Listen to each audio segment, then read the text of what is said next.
اس انصاف کے انقلاب کو اسلام آباد کی طرف بڑھتے دیکھ رہی ہے، اس کی کوریج بند کر رہے ہیں، لیکن کوئی فکر نہیں۔ سوشل میڈیا، ہم اللہ کا شکر کرتے ہیں، سوشل میڈیا کی وجہ سے سب کو اپنے موبائل فون کے اوپر نظر آ رہا ہے کہ یہ انقلاب کتنی تیزی سے اسلام آباد کی طرف جا رہا ہے۔ میں پہلے آج سب سے پہلے میں یہ جو سکندر سلطان الیکشن کمشنر، میں تمہارے سے مخاطب ہوں۔ آج تمہارے سے بڑا 2 نمبر آدمی کبھی الیکشن کمیشن میں نہیں بیٹھا جتنے تم ہو۔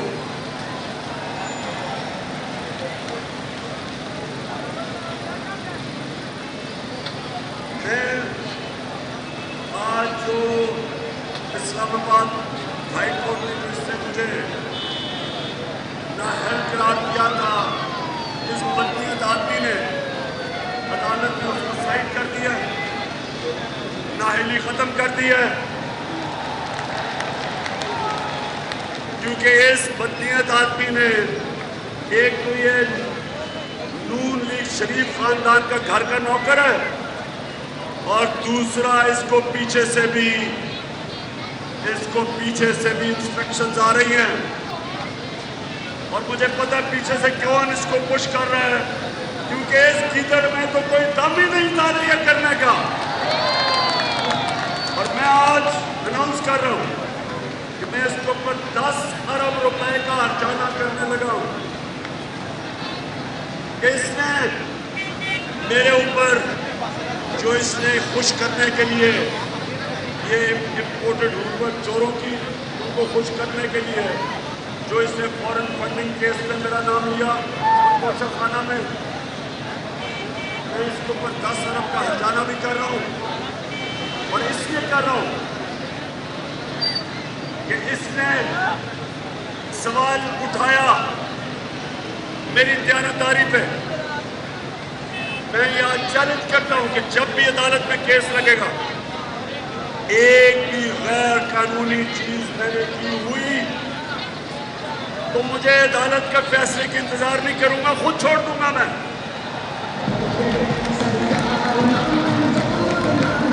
تو یہ میں آج پہلے تو اناؤنس کر رہا ہوں کہ 10 ارب روپے کا ہرجانہ اس لیے کر رہا ہوں کہ شوکت خانم ہر سال اس کے لیے میرے نام پہ اور ہسپتال کی ریپوٹیشن پہ ہر سال 9 ارب روپیہ اکٹھا ہوتا ہے غریب مریضوں کے علاج کے لیے، اور دوسرا نمل یونیورسٹی کے لیے اس کے لیے میرے نام پہ پیسہ اکٹھا ہوتا ہے کہ غریب 95% وہاں بچے اسکالرشپ پہ پڑھتے ہیں، مفت پڑھتے ہیں۔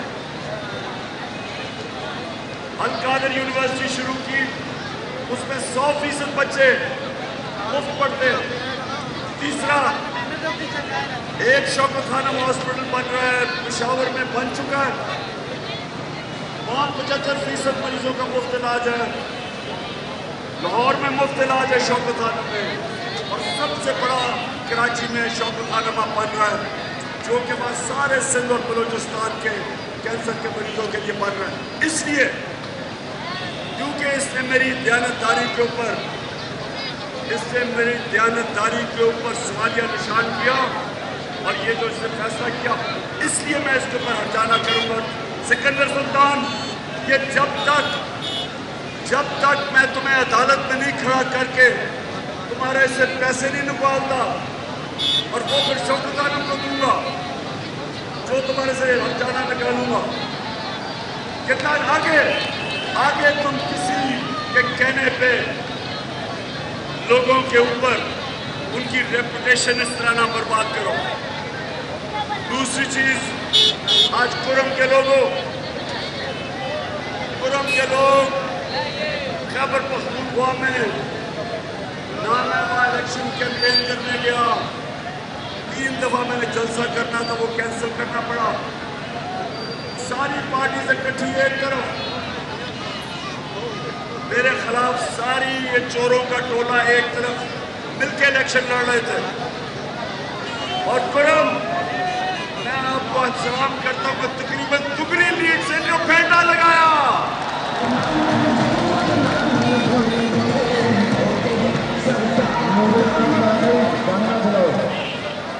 اور سن لو، اب میں ان لوگوں کو پیغام دے رہا ہوں جنہوں نے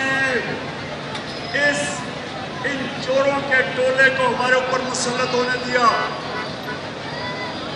میں بڑے ادب سے آپ کو پیغام دے رہا ہوں کہ اللہ کا واسطہ ہے، قوم کی آواز سن لو، قوم کدھر کھڑی ہے. چاہے بائی الیکشن لاہور کے وہ 17 جولائی، اس کے بعد اکتوبر میں، اب کبھی سنا ہے، کبھی دنیا کی تاریخ میں سنا ہے کہ 8 الیکشن پہ میں کھڑا ہوتا ہوں اکیلا اور ساری جماعتیں مل کے میرے خلاف کھڑی ہوتی ہیں، 7 الیکشن جیتتا ہوں 8 میں سے. ورلڈ ریکارڈ ہے. اور وہ جو کراچی میں پیپلز پارٹی جیتی، میں یہ آپ کو لکھ کے دیتا ہوں کہ پیپلز پارٹی دھاندلی اسٹیٹ مشینری کے بغیر ایک الیکشن آج نہیں جیت سکتی، کیونکہ جب سے یہ باپ بیٹا آئے ہیں، باپ دنیا کا سب سے بڑا ڈاکو اور بیٹا دیسی ولایتی جو ابھی تک اردو نہیں بولنی آئی، اسے اردو بولتا ہے جیسے انگریز اردو بول رہا ہوتا ہے. میں آج ان سب کو میسج دینا چاہتا ہوں جن کے پاس پاور ہے. شہباز شریف کے پاس کوئی پاور نہیں ہے. ڈکی میں چھپ کے جو آرمی ہاؤس جاتا تھا، اس سے کیا بات کرنی ہے؟ گورے کو دیکھتا تو اس کے جوتے پالش کرنے شروع کر دیتا. برطانیہ کے ایمبیسڈر کو پرائم منسٹر جا رہا ہے ایمبسی میں اور اس کے منہ میں کیک ڈال رہا ہے. شہباز شریف ساری زندگی تم نے کیا کیا؟ جو طاقتور ہوتا ہے اس کے جوتے پالش کرتے ہو اور جو کمزور ہوتا ہے اس کے اوپر ظلم کرتے ہو. تو تمہارے سے میں نے کیا بات کرنی ہے؟ میں تو پیغام ان کو دے رہا ہوں جنہوں نے تمہیں اجازت دی اوپر بیٹھنے کے لیے کہ آج بھی دیکھ لیں قوم کھڑی کدھر ہے. کبھی بھی عوام کے خلاف ملک کی اسٹیبلشمنٹ نہیں کھڑی ہوتی، کیونکہ عوام اور فوج مل کے ملک کو مضبوط کرتے ہیں. آپ ان چوروں کے ساتھ نہ کھڑے ہو. جو ان کے ساتھ ملے گا، جو بھی ان کے ساتھ ملے گا، وہ انہی کے ساتھ رنگا جائے گا. لوگ ان سے نفرت کرتے ہیں اور ہم پاکستانی قوم، ہم بھیڑ بکریاں یا گائے بھینسیں نہیں ہیں، ہم انسان ہیں. ہم وہ قوم ہیں جو محمد مصطفیٰ صلی اللہ علیہ وسلم کی امت ہے. اور میرے نبی نے ہمیں قرآن کے اندر جو اللہ نے ہمیں حکم دیا، امر بالمعروف ونہی عن المنکر، حکم ہے اللہ کا کہ اچھائی اور حق کے ساتھ کھڑے ہو اور برائی اور ظلم کا مقابلہ کرو. کاموں کی سن لو. ایک منٹ سن لو، پہلے سن لو میری بات. اللہ نے تمہیں اجازت نیوٹرل ہونے کی نہیں دی. یا ایک طرف کھڑے ہو چوروں کے ساتھ اور ہمیشہ ذلیل ہو، اور یا حق اور سچ کے ساتھ کھڑے ہو. جو آپ نماز میں مانتے ہیں ہر باری کہ اللہ ان کے راستے پہ لگا جن کو تو نے نعمتیں بخشی. وہ میرے نبی صلی اللہ علیہ وسلم کا راستہ ہے، ان کے راستے نہیں جو تباہی کا راستہ ہے. یہ چوروں کا راستہ ہے. میں آج پوچھتا ہوں کہ جب مشرف نے ان دونوں کو، یہ دونوں چور خاندانوں کو جب ہٹایا کرپشن پہ، تو ساری قوم آپ کے ساتھ کھڑی ہوئی اسٹیبلشمنٹ کے ساتھ، کیونکہ ان کی چوری سے تنگ تھی۔ پھر مشرف نے ان کو این آر او دے دیا، بند کمرے میں فیصلہ کیا، پہلے کہتے تھے چور ہے اور جناب این آر او دے کے ان کو پاک کر دیا۔ 10 سال انہوں نے ملک کو لوٹا، لوگوں نے مجھے ووٹ ان کے خلاف دی، لوگ ان سے تنگ تھے، اور آپ پھر ان ساروں کو ڈرائی کلین کر کے ہمارے اوپر پھر مسلط کر دیا۔ تو کیا ہوگی؟ مجھے جواب دو، کیا مجھے جواب دو کہ آپ ان چوروں کو تسلیم کرتے ہیں؟ کوئی پاکستانی چوروں کو نہیں تسلیم کرتا۔ اور اگر آپ کا خیال ہے، میں پھر سے کہتا ہوں جناب، بند کمروں میں یہ فیصلے جو کرتے ہیں آپ، کہ جب فیصلہ کیا یہ چور ہے اور اب فیصلہ کیا یہ پاک ہو گیا، پھر فیصلہ کیا چور ہے اب پھر پاک کر دیا۔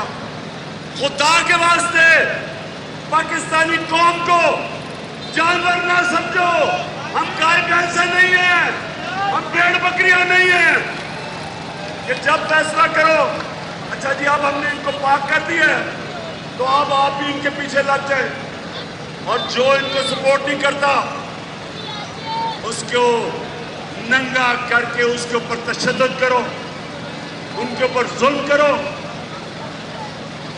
جو میڈیا نہیں آپ کے ساتھ کھڑا ہوتا ان کو ڈراؤ دھمکاؤ، جیلوں میں ڈالو، وہ بیچارے ملک چھوڑ کے چلے جائیں۔ اور جو سوشل میڈیا کے بچے جو اپنی دل کی بات کرتے ہیں ان کو اٹھا کے ان کے اوپر ظلم کرو، ان کو ڈراؤ دھمکاؤ۔ یہ بھیڑ بکریوں سے کیا جاتا ہے، انسانوں سے نہیں کیا جاتا۔ جب گائے بھینسیں غلط راستے پہ جاتے ہیں تو ان کو ڈنڈے مار کے ادھر موڑتے ہیں۔ انسانوں سے یہ نہیں کیا جاتا۔ انسانوں کے معاشرے میں انصاف ہوتا ہے، جانوروں کے معاشرے میں جنگل کا قانون ہوتا ہے۔ میں آج اپنی ساری عدلیہ کو بھی کہہ رہا ہوں کہ ساری قوم آپ کی طرف دیکھ رہی ہے۔ میں چیف جسٹس صاحب آپ کا شکریہ ادا کرتا ہوں کہ آپ نے اعظم سواتی کا کیس سنا، شہباز گل کا بھی کیس سنے کہ جو ان سے تشدد ہوا۔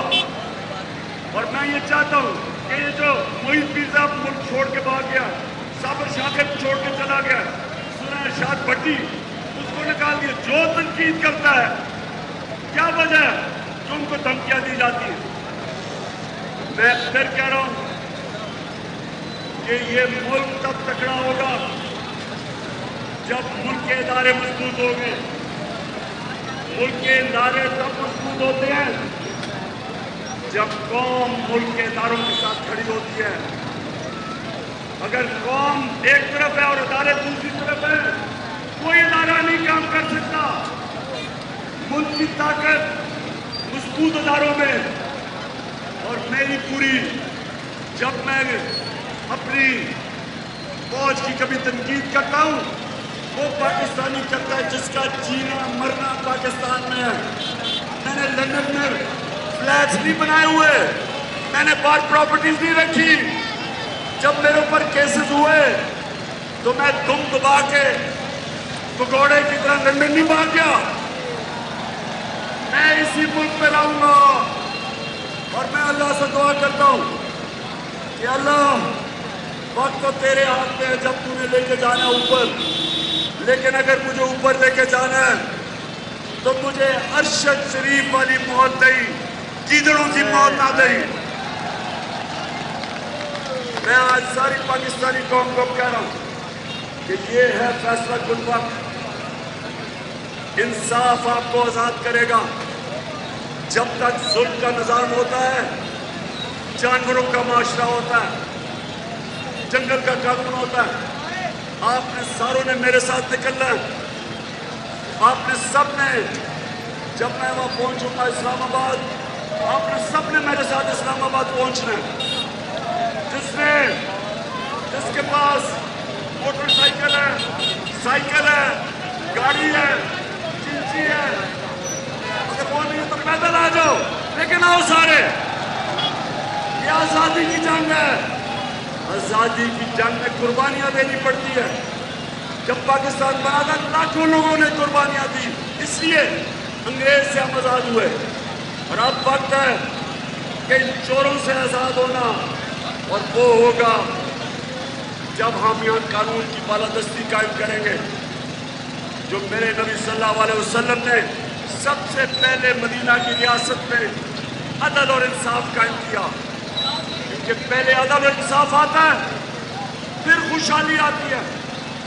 جس قوم میں انصاف نہیں ہوتا اور خوشحالی نہیں ہوتی.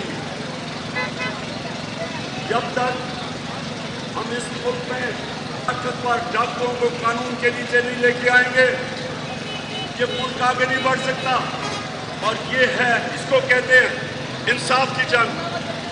تو سارے میں اب ہاتھ اٹھا کے میرے ساتھ حلف لینا.